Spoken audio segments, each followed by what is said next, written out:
Okay, well, I thought I'd talk today about my personal experiences with having a mechanical heart valve. Now, one of the most common things that I read on the Heart Valve Forum is people being along the spectrum between curious, cautious, and hysterical about the ticking. The ticking. Well, there are a lot of things that occur in life, and we either get used to them or we develop a neuroses about them. The reality is that even with tissue valve choice, many people actually post-surgery can hear their heartbeat differently. Now, I want to discuss this from the perspective of reality rather than, hyper recursively romanticizing and imaginationing this issue.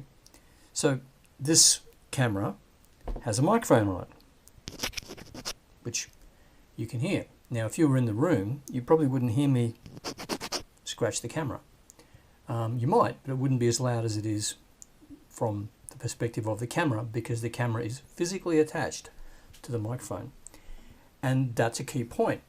Your body and your heart and your eardrums are physically attached all to the same place, and not with a solid thing, but with maybe a fluid thing.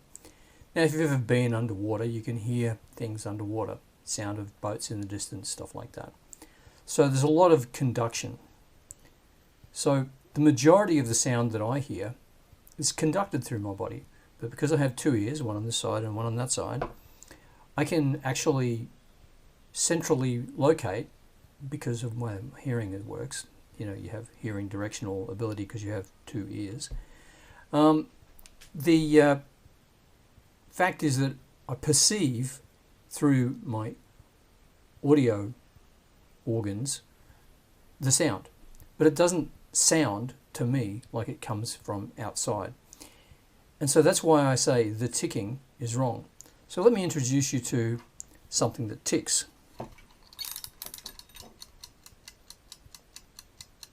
That ticks, and that's quite different to other things that are part of your body. Just hopefully we won't hear that from now. So I'll take a breath and very quiet, and I'll see if you can hear my heart through the microphone that's right there.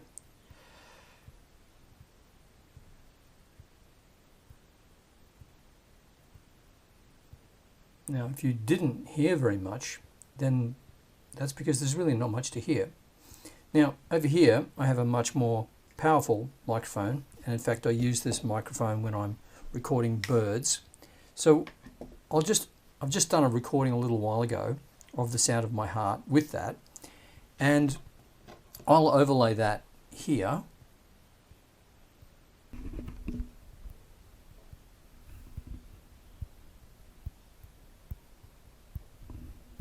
And you can notice that that's actually considerably different to what this thing picks up and to what I personally hear.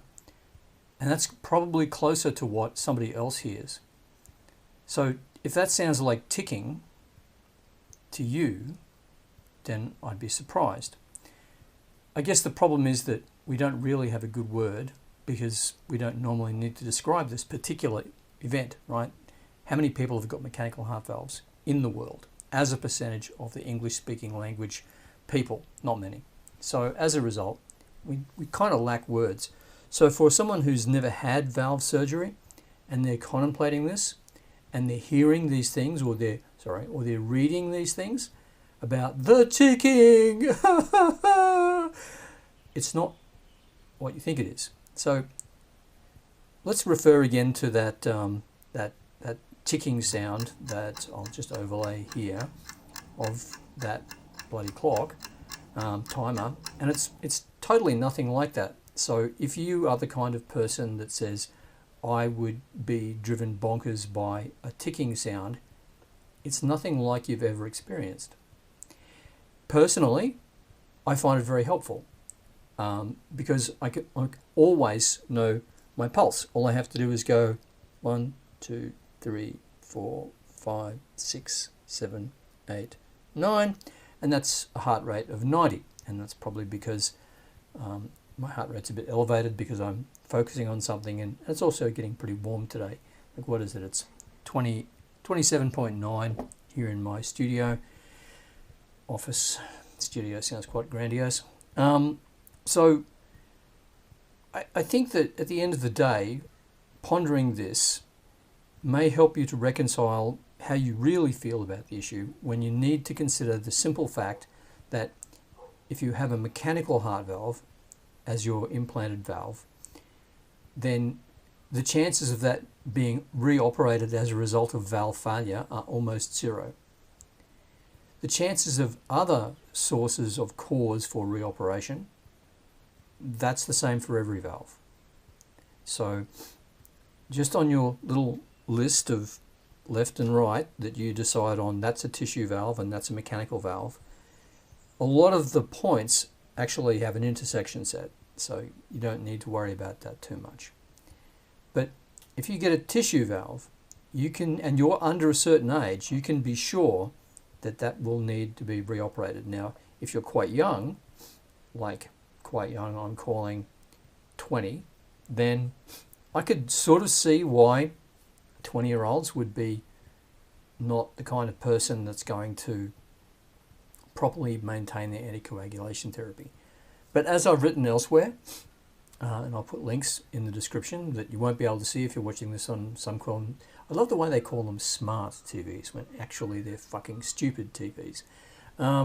If you go to the description, either on your phone, if you're looking at this on an app on YouTube, or if you go to it via a web browser on a computer, which people increasingly don't seem to do, I think that you'll find that other talk, especially the discussion by Dr. Schaff, to be quite pertinent to your decision.